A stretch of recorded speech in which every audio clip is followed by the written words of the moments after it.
Bonjour, j'espère que tu vas bien. Je fais donc cette petite vidéo pour revenir vers ce que tu m'as envoyé comme matériel. Attention ici, tu viens également placer, comme dans la première section, tu viens également placer le point ici à hauteur des yeux.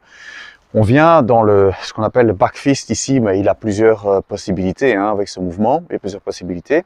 On peut venir frapper par exemple au niveau pommette, ici, poum, sur le côté. Donc ça peut être un bon point de repère. Imagine un adversaire ici.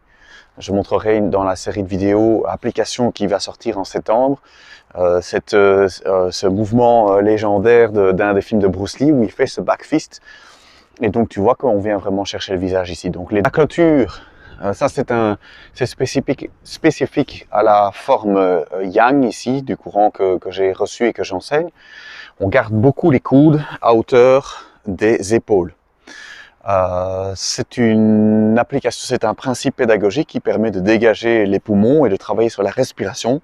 On ne se bat pas, il y a beaucoup de positions, on ne se bat pas avec les coudes soulevés comme ça, parce que là on va exposer les flancs, je l'ai déjà dit beaucoup, mais on met les coudes à ces hauteurs-là pour pouvoir travailler sur la souplesse des épaules et dégager le haut des épaules et notamment et tout le reste ici, et pour dégager le haut des poumons, pour la respiration.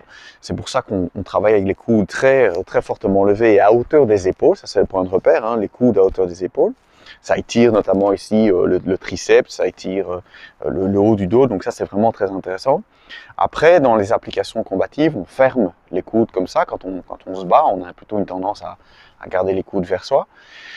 Mais dans certaines positions, dans certaines frappes, même en combat, on va d'ailleurs, quand on donne des coups de coude, on va avoir cette exposition du flanc, on prend un risque, on vient frapper avec le coude, ça veut dire qu'on expose le flanc. Ici dans la forme, spécifiquement ce que je veux dire, c'est que quand tu termines la deuxième section, et d'ailleurs la première, attention, les coudes sont à hauteur des épaules. C'est, comme je le disais, pour pouvoir étirer tout ça, c'est important de bien garder, donc ne pas avoir les coudes qui rentrent. Après, on verra que dans les applications, quand on travaille ou qu'on est plus dans l'aspect combatif, on va ramener les coudes. Mais ici, on va vraiment faire attention à cela. On va amener les coudes au niveau des épaules, comme ceci, dans donc la fermeture. Quand on fait la fermeture de la deuxième et de la première section, on vérifie de bien avoir les coudes ici au niveau des épaules. Voilà, ce sont tes 5 corrections. J'espère que c'est clair. Si tu as des questions, tu peux me renvoyer dans l'autre sens. Merci beaucoup de me soutenir sur Patreon. Et à tout bientôt pour un prochain cours. Tu m'envoies tes vidéos dans un mois par exemple.